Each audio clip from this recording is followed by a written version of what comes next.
Locked in my apartment during the city's lockdown, I thought it was a chance to catch up on movies and books. But the silence soon became unbearable, as if the world had vanished. My days blurred together and unease settled in my chest like a heavy weight. I tried to distract myself, but the quiet gnawed at my nerves. Nights were the worst. The darkness seemed thicker, the isolation more suffocating. As sleep eluded me, strange noises began to echo through my apartment. It was like whispers in the shadows, too faint to understand. One night I woke to a tapping on my window. Heart racing, I approached the glass and looked out into the empty street below. Nobody was there, just the eerie glow of streetlights. But the tapping continued, rhythmic and persistent, as if someone desperately sought my attention. Curiosity mingled with fear, and I opened the window a crack. The tapping intensified, and a cold gust of wind filled the room. My gaze was drawn to a shadowy figure on the street, its face hidden by darkness. It raised a hand, its fingers unnaturally long, and motioned for me to come closer. I slammed the window shut, trembling. What was happening? My rational mind fought against the idea of the supernatural, but the tapping and the figure's presence defied explanation. I tried to shake off the fear and went back to bed, but sleep was impossible. Days turned into a living nightmare. The tapping persisted each night, growing louder and more insistent. I felt like I was losing my grip on reality. Desperation pushed me to research online, hoping for answers. And then, buried in a forum post, I found a mention of a lockdown entity, a malevolent being that preyed on isolated individuals. The knowledge chilled me to the bone. I was not alone, and whatever haunted me thrived on my fear. Determined to confront it, I opened the window during the nightly tapping. The figure was there, its form shifting and ethereal. It beckoned me with long, claw-like fingers, its eyes glowing like dying embers. My voice shook, but I demanded to know what it wanted. Its whispers echoed in my mind, "Join us." The air grew frigid and a sense of dread consumed me. It wanted me to join it in its shadowy realm. I refused, my voice cracking as I ordered it to leave. The figure recoiled, its form flickering.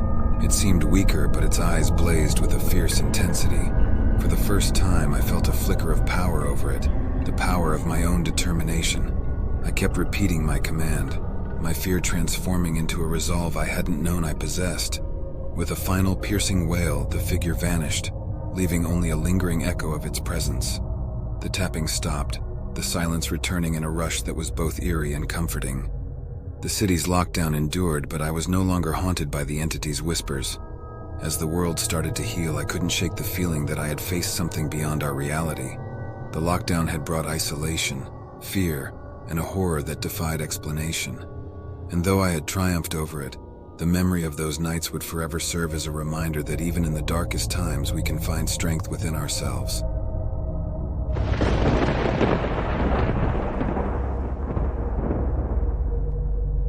The city had descended into chaos, a maelstrom of panic and uncertainty. A deadly virus was spreading rapidly, and the government had declared a nationwide lockdown. I huddled in my apartment, the news reports painting a grim picture of a world in turmoil.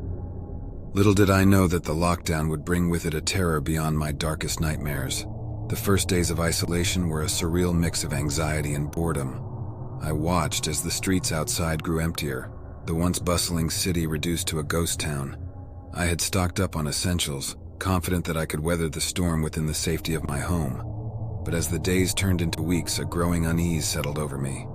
The silence was deafening. The usual sounds of the city, a distant honking, the chatter of people, the rhythmic hum of life, had been replaced by an eerie stillness. The isolation pressed on me like a heavy weight, a constant reminder of the crisis unfolding beyond my walls. As the nights grew longer, my sleep became fitful. I would wake in the middle of the night, drenched in cold sweat, my heart racing. It was as if an unseen presence lurked just beyond my senses, watching, waiting. The news reports grew grimmer, the death toll rising, and my own isolation took on a sinister edge.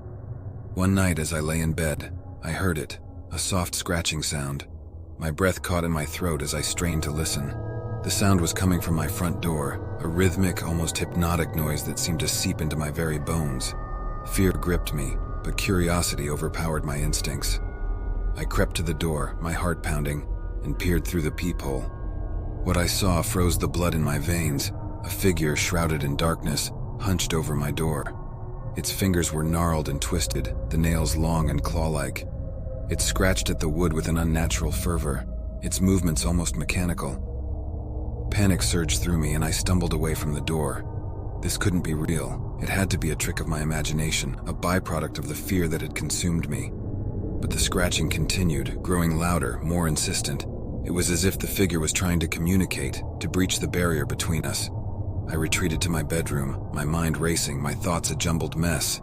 I thought of calling the authorities, but the reports were clear. Emergency services were overwhelmed, unable to respond to anything but the most dire situations. I was on my own, trapped in a nightmare of my own making. Days turned into weeks and the scratching continued, a constant reminder of the horrors beyond my door. Sleep became impossible, my mind a whirlwind of dread and paranoia. I would catch glimpses of the figure through the window, its eyes glowing like embers in the darkness. It was always there, watching, waiting.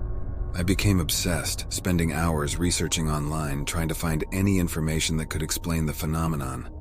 And then I stumbled upon it.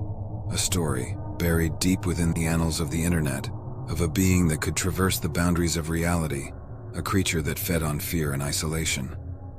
I was trapped in a nightmare of my own making, a prey to a malevolent force that had seized upon the chaos of the lockdown. My isolation had become a prison, my fear a beacon for the entity that now haunted my every waking moment. Determined to break the cycle, I devised a plan. I gathered every ounce of courage I had left and approached the front door. The scratching had become a ceaseless cacophony, the figure's desperation palpable. With a trembling hand, I flung the door open, confronting the darkness beyond. The figure was there, its form shifting and contorting, its eyes blazing with an otherworldly intensity. I met its gaze, my own fear mingling with a fierce determination. I refused to be its victim any longer. With a voice that quivered yet held a trace of newfound strength, I demanded that it leave, that it release me from its grip. The figure recoiled, its form flickering like a dying ember, and then, with a final burst of intensity, it dissipated into nothingness, leaving behind only the echo of its presence. The scratching ceased, the silence returning in a rush that was both unnerving and liberating.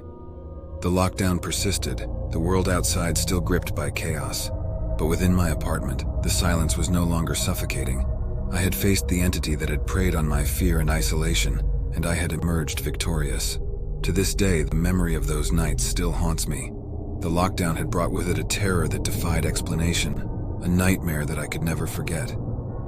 And as I watched the world slowly begin to heal, I can't help but wonder if the darkness that had taken hold of me still lingers, waiting for the next unsuspecting soul to fall prey to its insidious grasp.